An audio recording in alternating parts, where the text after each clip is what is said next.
大家好，我是 Younger。新加坡航空集团 CEO 吴俊鹏上一财政年度的总薪酬是多少？答案是968万。按照新加坡全职居民5775元的月收入中位数来换算，一名普通打工族即使完全不吃不喝，也要工作大约140年才能赚到他一年的收入。更惊人的是，970万还不是新加坡大型企业 CEO 薪酬的最高纪录。在目前公布最新年报并纳入这期比较的新加坡主要大型上市企业中，大华银行 CEO 黄一中和华侨银行前 CEO 黄碧娟薪酬都达到约1200万新元。吴俊鹏以接近970万排名第三，身后的星展银行 CEO 陈书珊则获得约964万新元。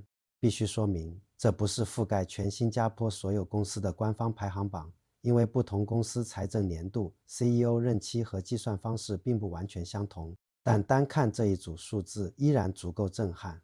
很多人的第一反应可能是，新航带有国家资本背景，为什么 CEO 可以拿接近1000万年薪？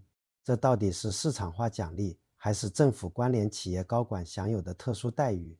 答案就藏在这970万元的组成方式里。把吴俊鹏的薪酬拆开来看，你会发现他的基本工资其实是145万6千元，占总薪酬的15%。年度花红是334万2612元，占35%。股票奖励是474万5千元，占49%。还有约14万4千元来自医疗、交通、雇主公积金等福利。也就是说，超过80%的收入来自花红和股票奖励，真正固定的基本工资只占大约1/7。970万不是每个月平均发给他的固定工资，也不代表同等金额的现金在这一年全部进入银行账户。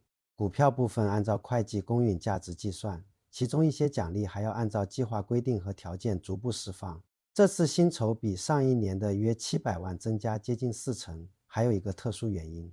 新航在疫情期间设立了一项战略股票奖励，用来留住带领公司度过危机的核心管理层。2025年7月发放的是这项计划的最后一批奖励，刚好又与其他长期股票计划重叠，所以这一年的股票薪酬出现暂时性高峰。如果不把这最后一批特别奖励算进去，吴俊鹏的总薪酬是874万7822元，而不是968万7822元。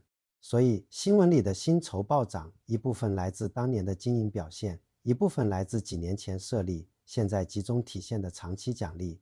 它并不意味着新航突然把 CEO 的固定工资提高了40%。问题来了，即使大部分是花红和股票，970万依然不是小数目。新航为什么认为这笔钱值得发？截至2026年3月31日的财政年度，新航集团营收达到205亿2200万新元，再创历史新高，营运利润达到23亿7450万元，同比增长38.9%，集团营收增加了近10亿元，而支出只增加1.8%。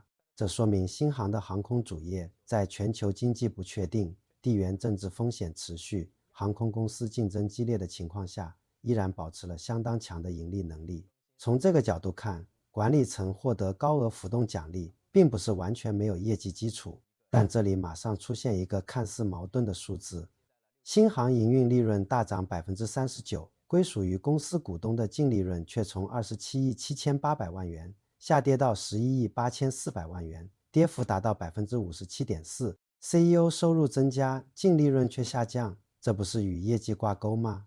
关键在于董事会不会只看净利润最后一行。新航上一年度因为印度航空与维斯塔拉合并，确认了约10亿9800万元的一次性非现金会计收益，这笔收益今年不再出现。与此同时，新航还要承担所持印度航空股份带来的部分亏损。把这些特殊项目剥离之后，新航自己的航空主业并没有出现57%的倒退，反而交出了营收创新高、营运利润显著增长的成绩。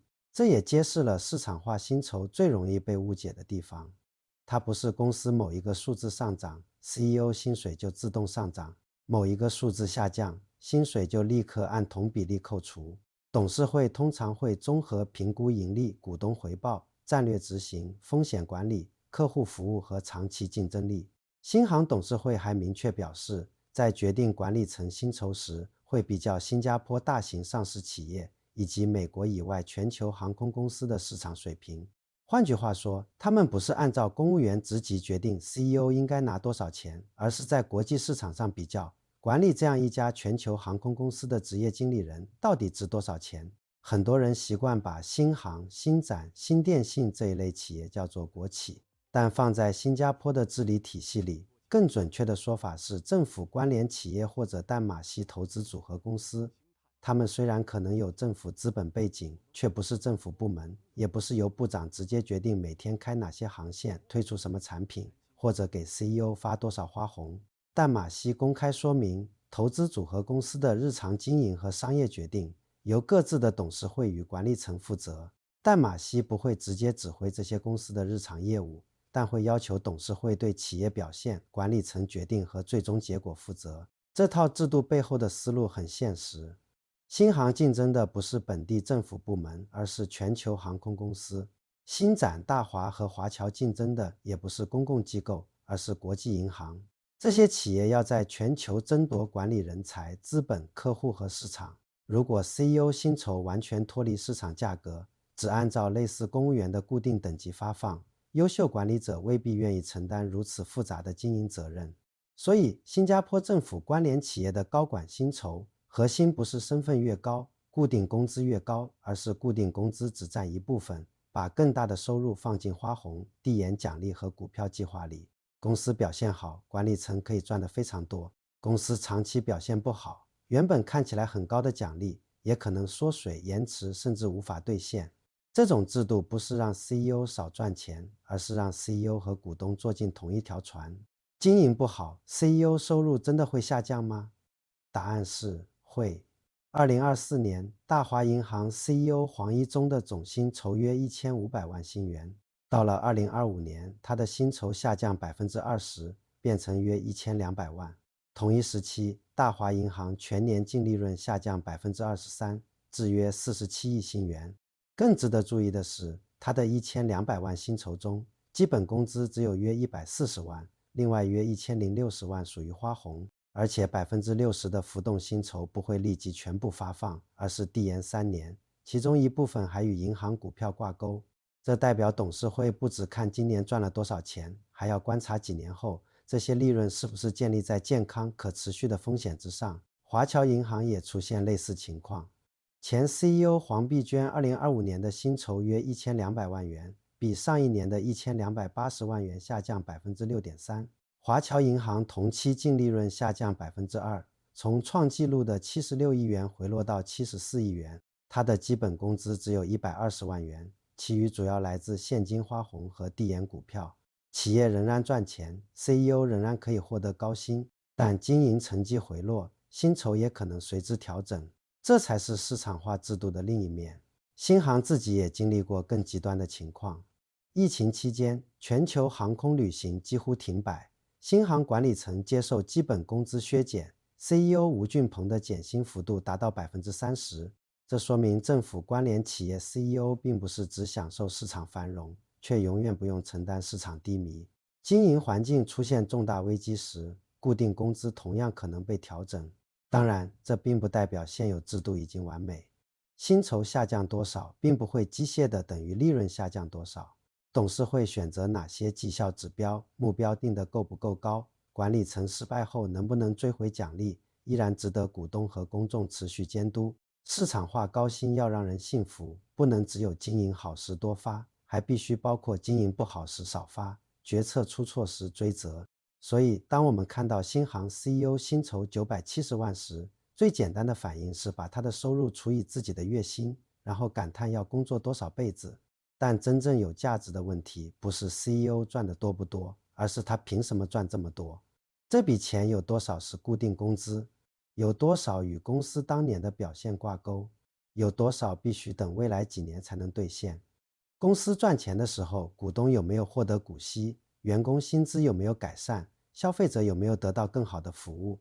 公司经营失误的时候，管理层的花红会不会下降？股票奖励能不能取消？严重情况下能不能追回？新加坡交易所的治理要求正是朝这个方向推进。上市公司需要披露 CEO 薪酬的准确金额和具体构成，让投资者看清基本工资、花红、福利与股票奖励之间的关系。相关治理指引也鼓励企业建立机制，在财务数据失实或管理层失当，令公司蒙受损失时，追回部分激励薪酬。这套体系真正想实现的，不是让 CEO 收入看起来比较平均，而是把管理者的利益与企业长期结果尽可能绑在一起。高薪本身并不可怕，可怕的是高薪没有透明标准，赚钱时管理层拿走奖励，亏损时员工和股东承担代价。做对了有花红，做错了却完全不用负责。回到吴俊鹏的970万新元，在本期比较的主要大型上市企业 CEO 中，他排名第3。这个数字确实惊人，但其中基本工资只占15%，大部分来自花红和股票奖励。而且这一年还叠加了疫情时期长期奖励计划的最后一批股票。新航同时交出了205亿元历史最高营收，以及增长近39%的营运利润。这就是新加坡政府关联企业高管薪酬背后的逻辑，不按照行政级别限制收入，而是用高度市场化的薪酬吸引管理人才，再通过花红、递延奖励、股票和问责机制，把收入与企业表现绑在一起。经营得好可以拿得很高，经营表现下降，薪酬也会减少。但公众真正需要监督的是这里面的高和低究竟有没有清楚、透明、可信的标准。你认为新航 CEO 一年获得970万新元合理吗？政府关联企业 CEO 应该按照市场价格定薪，还是应该设置薪酬上限？欢迎在评论区留下你的看法，也请点赞分享这期视频，别忘了订阅我的频道，我们下期见。